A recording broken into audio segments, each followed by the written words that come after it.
I'm coming up on 5 years in this house in November, and I have been doing a no-dig permaculture kind of experiment.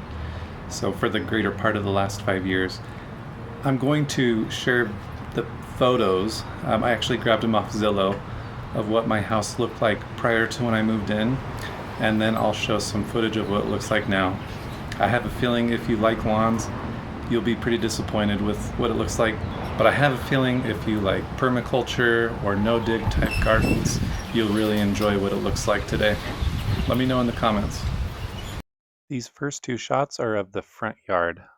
I've done most of my work on the part of the yard next to the road. Here's a different angle of that front portion that I've worked on. This is what the front lawn looks like today.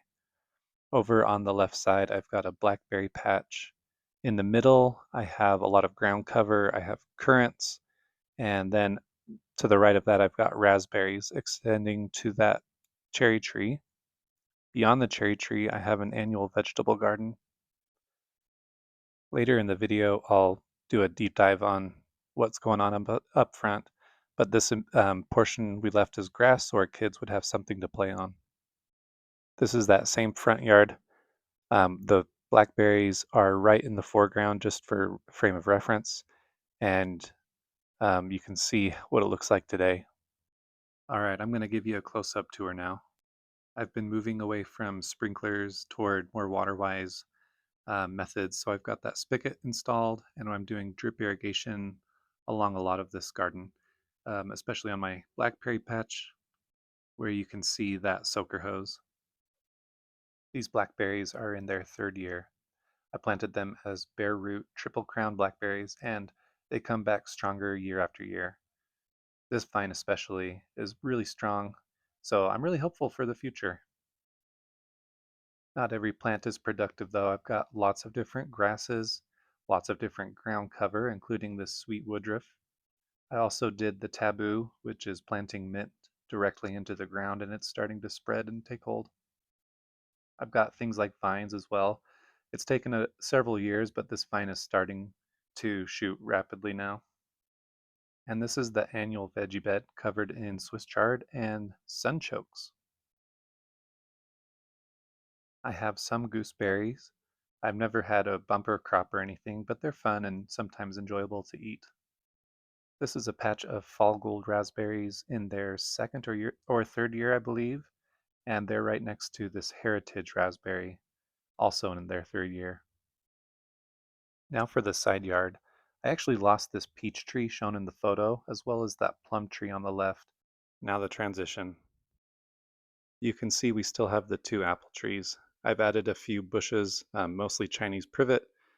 On the left, you can see the dead peach tree stump that I have to take out. On the left, we have some tomatoes. And then to the right, this patch right here, this is actually the original no-dig garden that I started. And you can see right now that it is overgrown both with productive plants, but also weeds as well. And I'm totally okay with that. I've used chip drop in the past for wood chips, and actually this whole side at one point I had totally chipped over and the grass has grown back. Now for the details on this side. That purple plant right there is a larkspur. I love larkspurs. They self-seed and they're very pretty to look at. My elderberry plants, I have two variety. I have Adams and York, and they are growing very well. I still struggle propagating them though. These are some Chinese chives or garlic chives, very delicious, and they're growing very well. One of the bigger projects, and I'm really excited about it, is the kaleidoscope perennial kale that you see here. I planted it a while ago and it's gone to seed. I'm going to keep that seed and continue to breed for properties I like. Here's a couple others that are still in bloom. One of the backbones of my whole project are sunchokes or Jerusalem artichokes. There's a nice specimen there on the right. And the weeds really go crazy. Here's a dandelion that is way bigger than my hand. One of my favorite vegetables to grow is the onion, especially the spring onion or bunching onion. This is the ishikura bunching onion, and you can see the bees are going crazy for it. I let them seed all the time and collect the seeds to plant later.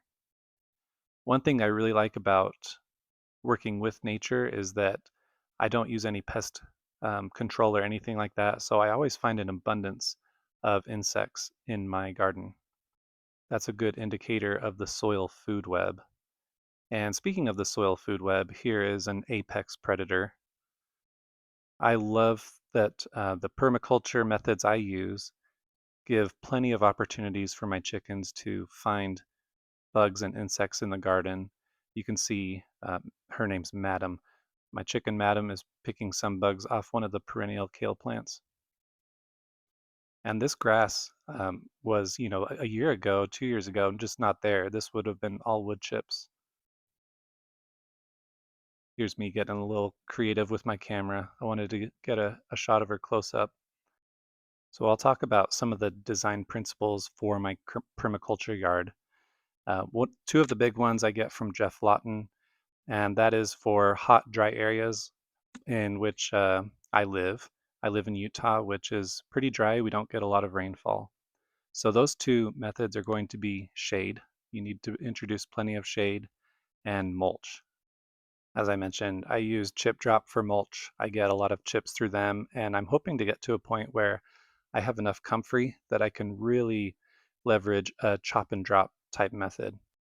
For shade, I've introduced plants such as elderberry and hazelnut, which I'll show you in a minute. These are hopefully going to be excellent shade producers as well as excellent mulchers as well. I have an active compost pile that I'm adding to whenever I can, including lawn clippings or any kind of pruning that I do. This is going to be an excellent source of mulch. And here are those tiny hazelnut seedlings that I have. I'm hoping that these can survive the summer so that come autumn, I can plant them into the yard. All right, now that you've seen before and after, tell me which one you prefer. And also, if you like what I'm doing and want to follow along, I'm going to be planting out a hazelnut hedge. I'm raising homing pigeons, and I have a lot of other fun projects. So if that's interesting to you, feel free to subscribe. Thanks.